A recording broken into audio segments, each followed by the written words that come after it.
नहीं, मैं तो देखें, आप चाहे कोई कान को इधर से पकड़ लें या इधर से पकड़ लें, बात यह है कि जो प्राइम मिनिस्टर हैं, हम्म।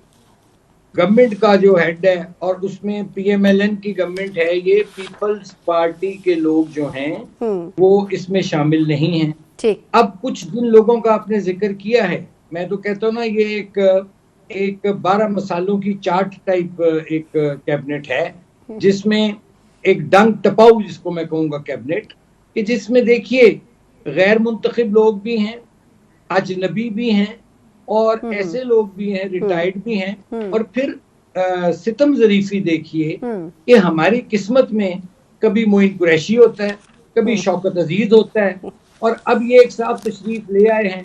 आई डोंट नो, हो सकता है अच्छे आदमी सर हों, लेकिन ब्लूमबर्ग लेकिन इनकी तारीफ कर रहा है, वो कह रहे हैं बड़ा पॉजिटिव स्टेप है ये इनका आना।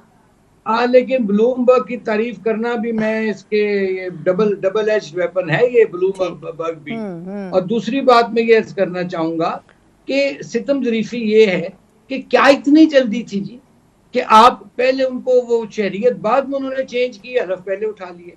क्या पाकिस्तान की सरजमीन जो है, या कौमी असम्बली जो है, क्या वो इतनी भांज हो चुकी है? क्या माए जौन सी हैं पाकिस्तान में, उन्होंने जहीन और काबिल अफराद को जन्म देना बंद कर दिया है? हम्म। क्या आप गैर मुंतखब अफराद को उठा के ले आते हैं? 342 का आपका ईवान है, मुझे बताइए, आपको उसमें से 4-5 लोग भी नहीं मिले हम्म। जिनको आप ले आए? ये दिस इज वेरी अनफॉर्चुनेट। नहीं तो मैं आपके तो ख्याल इस में चीज के, ये सर, क्या आपके ख्याल में शहबाज शरीफ साहब की सिलेक्शन नहीं है ये? नहीं देखें जी, ये सबकी सिलेक्शन है, ये किसी की सिलेक्शन है, किसी की भर्ती है। तो हम्म। ये ऐसी काबीना है जिसको भर्ती किया गया।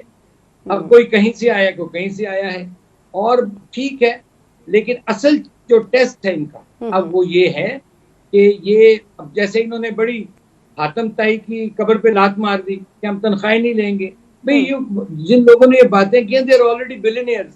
जरदारी साहब की जो समझ आती है कि सदर की तनख्वाह काफी ज्यादा होती है, 10-12-13 लाख में, लेकिन वुजरा की तनख्वाह तो 2.25 लाख 2 लाख होगी। हम्म। तो भाई असल चीज है फिर कि आप मिनिस्टर एनक्लेव से बाहर निकलो, हम्म। आप प्रोटोकॉल छोड़ते, हाँ। आप सरकारी गाड़ियां, सरकारी ड्राइवर, पेट्रोल, हूटर बंद करें। और आप देखें ना, मिसाल आपके पास साथ वाले मुल्क में ही, आप यूके में चले जाएं, हम्म। 10 डाउनिंग स्ट्रीट में कितने बड़े मेंशन में रहता है यूके का प्राइम मिनिस्टर। तो ये इस किस्म की गिमिक्स और ये ड्रामेबाजियां करनियां, असल काम ये है कि इनके पास अब जो हनीमून पीरियड है, अवाम बेसब्रे हैं, अवाम अब इम्पेशेंट हो चुके हैं सना बीबी। हम्म। अब enough is enough, they can not wait any more. Hmm. ये मेरी पीएमएलएन, जिस जमात का मैं मेंबर हूं, उसकी ये हुकूमत है, क्योंकि हेड उसको शहबाज सब कर रहे हैं। बिल्कुल। इसलिए हमें अब डिलीवर करके देना होगा, हम्म। जो इश्यूज हैं उनको रिजॉल्व करना होगा, क्योंकि ये ऑलरेडी जो ये एक फेल्ड और अनजस्ट और पंजेंट रॉटन सिस्टम है। हम्म। ये सारी इस सिस्टम की पैदावार ही हैं, जो भी इस वक्त आपको चीजें नजर आ रही हैं। बिल्कुल ठीक। अगर आप फिर ऊपर से आईएमएफ की तलवार आप पर लटक रही है, गर्दन हम्म। अवाम की पतली पर तलवार है उसकी, तेज धारी तलवार। हम्म। तो ये बहुत बड़े चैलेंजेस हैं, इसलिए इसने ठीक। निपटने के लिए लेट्स सी, मैं तो दुआ करता हूं कि ये कामयाब हों, हम्म। क्योंकि पाकिस्तान बार बार मुख्तलिफ तजुर्बात का मुतहमिल नहीं हो नहीं हो सकता, सकता। बिल्कुल ठीक। सितम जरीफी ये है कि क्या इतनी जल्दी थी जी,